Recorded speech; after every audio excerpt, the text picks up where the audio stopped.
Brought to you by Palvi Agrico. आता शेतीसाठी जे काही लागणार ते घरपोच मिळणार, तेही मोबाईलच्या एका क्लिकवर। महाराष्ट्रातील जवळपास सर्वच जिल्ह्यांमध्ये थंडीचा कडाका वाढलाय। पुढचा आठवडाभर मुंबई, पुणे, कोकण, मराठवाडा, विदर्भ आणि मध्य महाराष्ट्रात थंडीची लाट कायम राहणार आहे। तर त्यानंतर वेस्टर्न डिस्टर्बन्समुळे तापमानात वाढ होऊ शकते असा हवामान तज्ज्ञांचा अंदाज आहे। उत्तरेकडील जिल्ह्यांपासून मराठवाड्यापर्यंत तापमानात लक्षणीय घट अपेक्षित आहे। अनेक जिल्ह्यांमध्ये किमान तापमान 10 अंश सेल्सिअसच्या खाली गेलंय। महाराष्ट्रातल्या जवळपास 17 जिल्ह्यांमध्ये थंडीच्या लाटेचा इशारा देण्यात आलाय। जळगाव जिल्ह्यात सध्या 8 डिग्री सेल्सिअस इतकं तापमान घसरलंय, तर नाशिकच्या निफाडमध्ये सुद्धा 8 डिग्री सेल्सिअस इतकं तापमान आहे।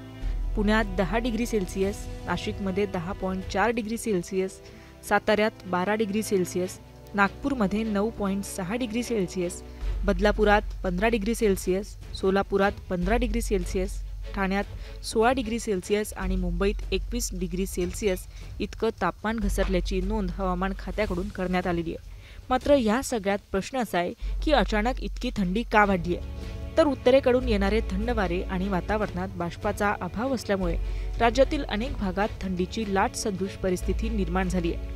बंगालच्या उपसागरातील मोन्था चक्रीवादळाचा राज्याच्या हवामानावर मोठा परिणाम झालाय।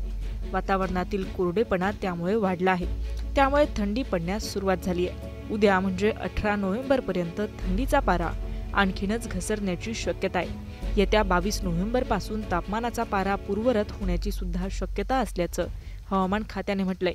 तर घाटमाथ्यांवरील भागामध्ये पहाटेच्या वेळी दाट धुक्याची चादर पसरत असून दृश्यता कमी होत आहे, त्यामुळे रस्त्यावरील वाहन चालकांना विशेष खबरदारी घेण्याचं आवाहन हवामान विभागाने केलंय।